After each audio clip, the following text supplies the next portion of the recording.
For us. Thanks very much. Let's bring back Congressman Mike Rogers, the chairman of the House Intelligence Committee. So it looks like this situation is going from bad to worse. Is it going to explode?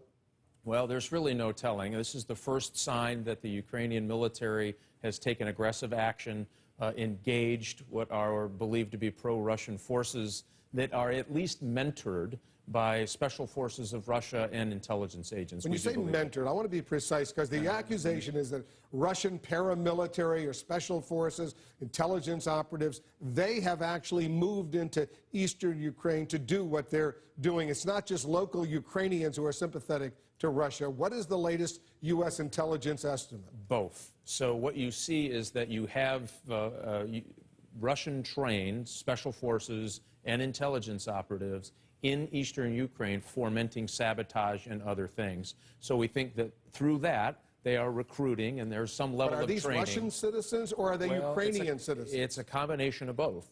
So that I do believe, and I think the intelligence community believes, that there are Russian citizens who are, again, military and intelligence operatives in eastern Ukraine fomenting this trouble. So some of the people that may be at the airfield, some of the people may be in some of the government buildings, could be Ukrainian nationals who are sympathetic to the Russian cause, who are being either trained or co-opted or brought along by these highly trained Russian individuals. So when Putin denies that any Russian troops or personnel are in Ukraine doing this, you don't buy that? I don't buy it for a second. And clearly, they did it in Crimea. We're seeing it in Transnistria along the Moldovan and Ukraine border. We're seeing it in eastern Ukraine. We're seeing it in South Ossetia, in Georgia. You see this activity, and there's been more activity in Moldova over the weekend that I find certainly concerning, that says that he's not slowing it down, he's ramping it up, and that ought to be concerned for all of us. Does Putin believe he could get away with all of this? What's going through his mind? Well,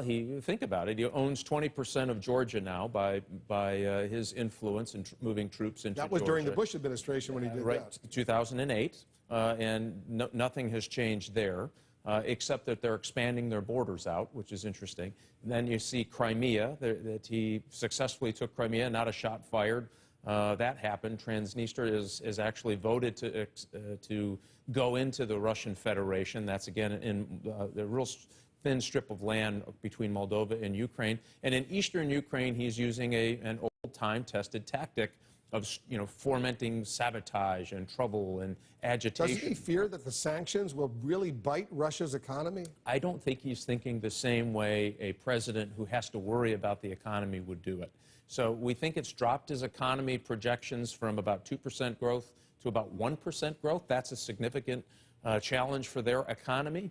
But remember, his economy wasn't doing well before. I think the expectations nationally in Russia aren't very high, and his national numbers of approval have skyrocketed. Why? They see him as this national leader who's bringing prestige and reclaiming and remember, Putin thinks very differently than the rest of the world on this. He believes after the collapse of the Soviet Union, the rest of the world took advantage of him and took advantage of Russia, and he's going to do something about it. You want the Obama administration to start selling weapons or providing weapons to Ukraine? I think you have to do it in stages. What I would like to see is medical supplies, communications gear, training, intelligence, robustly shared with Ukrainians. This would help them. This would allow them to show up at the right place with the right troops to do the right kind of damage to the pro-Russian forces there.